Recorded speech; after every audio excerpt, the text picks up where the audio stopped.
అందరికీ నమస్కారం. కథా కార్యక్రమానికి పునఃస్వాగతం. ఈరోజు కదంబమాల అనేటువంటి ఒక చిన్న కథల యొక్క మాలతో తయారు చేసినటువంటి కదంబమాల చెప్దాం. చిన్న చిన్న కథల ద్వారా సమాజానికి, వ్యక్తికి ఎంత ఉపయోగపడతాయో ముందుగా 2 విషయాలు మనం తెలుసుకోవడానికి ప్రయత్నం చేద్దాం. ఈ రోజున మనం చెప్పేటువంటి కథలు పూర్వం నానమ్మ, తాతమ్మ మన ఇంట్లో కూర్చుని పిల్లలందరినీ కూడా వాళ్ళ కాళ్ళ దగ్గర కూర్చుని కథలు చెప్తుంటే నా తాతమ్మ చెప్పినటువంటి కథలు చాలా పిల్లలు ఆసక్తిగా ఉండి అక్కడుండి వినేవారు. ఆవిడ చెబుతుంటే ఆవిడ యొక్క హావభావాలు పిల్లల్లో ఆశ్చర్యాన్ని, ఉత్తేజాన్ని కూడా కలిగించేటువంటి కథలు చెప్తూ ఉండేది ఆవిడ. ఆ కథల్లో ఒక వీరత్వము, శూరత్వము, ఒక ఆశ్చర్యము, ఉద్వేగం ఇన్నేటి ఎన్నో రకాల కథలు చెప్తుంటే ఆ నానమ్మని వదిలిపెట్టేవారు కాదు. ఈ కథలు ఇలా చెప్పడం వల్ల ప్రేమాభిమానాలు, ఆత్మీయత ఇవన్నీ కూడా ఆనాడు ఉండేవి. ఈనాడు పిల్లలకి మనం 10 నిమిషాలు వాళ్ళతో మాట్లాడేటువంటి అవకాశం మనకి దొరకట్లేదు. ఈ స్పీడ్ ప్రపంచంలో వాళ్ళకి వేరు, మనం వేరు అనేటువంటి భావంతో మనం అందరం కూడా ఇక్కడ మునిగిపోతున్నాం. కాబట్టి ఈ సమాజం నుంచి కొంతైనా మనం ఒరవడిని మార్చుకోవడానికి ప్రయత్నం చేద్దాం. ఈరోజు నేను చెప్పబోయేటువంటి కథ పిల్లలు మా మాట వింటలేదు అనేటువంటి మాట ఇవాళ తరచుగా వింటున్నాం. ఎందుకు వింటారండి వాళ్ళు? వాళ్ళతోటి మనం ఏమన్నా 10 నిమిషాలు వాళ్ళు ఎంగేజ్ చేస్తున్నామా? పొద్దున్న లేచిన దగ్గర నుంచి 6 గంటల నుంచి వాళ్ళకి స్కూళ్ళకి క్యారేజీలు సర్దడం, తర్వాత భార్యాభర్తలు ఇద్దరు ఉద్యోగానికి వెళ్ళిపోవడం, మళ్ళీ రాత్రి 11 గంటలకి వీళ్ళు రావడం, వాళ్ళు ఈ టైంలో భోజనం చేసి తిని పడుకోవడం. ఇదే రొటేషన్గా జరుగుతున్నటువంటి ఈ లైఫ్లో ఇంకా పిల్లలకి విశ్రాంతి అనేటువంటిది ఎక్కడ ఉంది?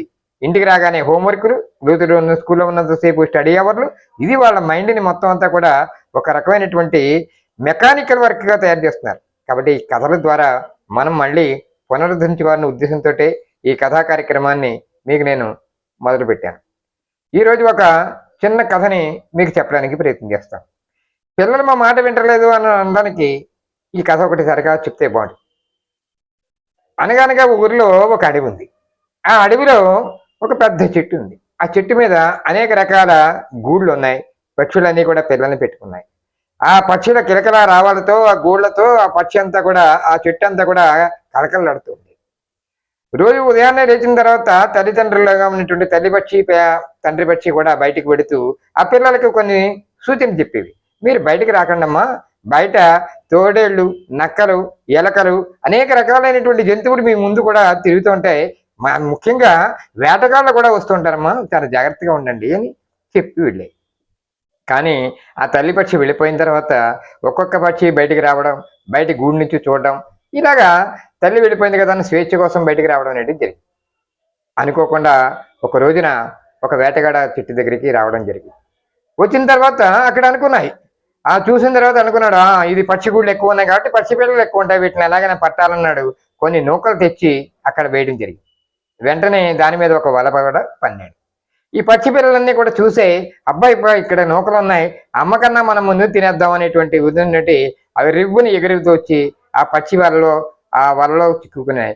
కాళ్ళ మీద పడినటువంటి దాంట్లో కిలకల రెక్కలు కొట్టుకుంటూ గదవులుంటే ఏడుస్తుంటే, గిరిగర ఏడుస్తుంటే అప్పుడు అనుకున్నాయి, అయ్యో అమ్మ చెప్పిన మాట మనం వినకుండానే మనం బయటకు వచ్చామే, మనం ఇంత ఇబ్బందిలో పడ్డామే అని విచ్చుకుంటున్నాయి. ఈ లోపల ఆ వేటగాడు చూశాడు, దూరం నుంచి వస్తున్నాడు. అడుగు అటుగా పరుగులు పెట్టుకుంటూ వస్తున్నాడు. పక్షులు పడ్డాయి, పక్షి పిల్లలు పడ్డాయని పరిగెట్టుకుంటూ వస్తున్నాడు.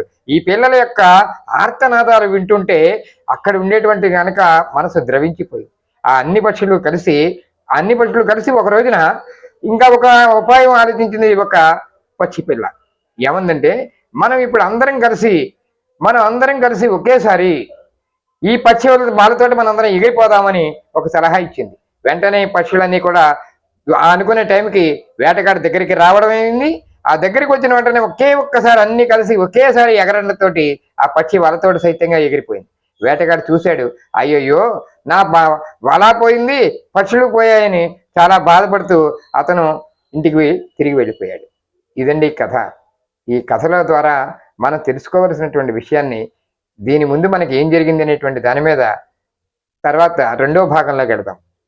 ఇంకా పక్షులు ఆకాశంలో అలా ఎగురుకుంటూ వెళ్ళిపోతూ మొత్తం మీద ఎక్కడో అలసట వచ్చిన తర్వాత కిందకి పడిపోయాయి. ఆ పడిపోయిన తర్వాత పక్షులకి దెబ్బలు తగిలి సొమ్మసిల్లిపోయాయి. అక్కడ మళ్ళీ ఒక చెట్టు కింద పడిపోయినాయి.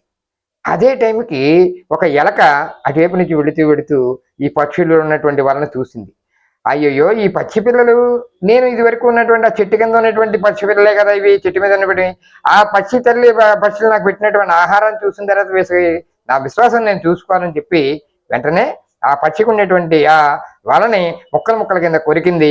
ఆ పక్షి పిల్లల్ని కూడా కృతజ్ఞతాభావంతో ఆ ఎలకకి ఒక నమస్కారం పెట్టినట్టుగా కృతజ్ఞతాభావంతో చూసి ఎగురుకుంటూ వెళ్ళి మళ్ళీ తల్లి గూట్లోకి వెళ్ళిపోయి ఆ తల్లిని పట్టుకుని, అమ్మ తప్పైపోయిందమ్మా, మేము చెప్పిన మాట వినలేదు అని చెప్పి ఆ తల్లి యొక్క ఆవేదనతోటి ఆత్మహత్య కౌగిలించుకున్నాయి. ఇదండి కథ. ఈ కథలో 3 రకాలైనటువంటి అంశాలను మనం గమనించాలి. ఒకటి, తల్లిదండ్రులు చెప్పినటువంటి మాట వినకపోతే సమాజంలో వాళ్ళకు ఉండేటువంటి ఇబ్బందులు ఎలా ఎదుర్కోవాలి, ఇబ్బందులు వస్తుంటాయి, ఇబ్బందులు వచ్చిన దాన్ని ఎలా ఎదుర్కోవాలి, అపాయంలో ఉపాయం అనేటువంటిది ఈ కథ ద్వారా మనం తెలుసుకోవచ్చు. తల్లిదండ్రులు చెప్పిన మాట వినకపోతే ప్రమాదంలో పడవచ్చు.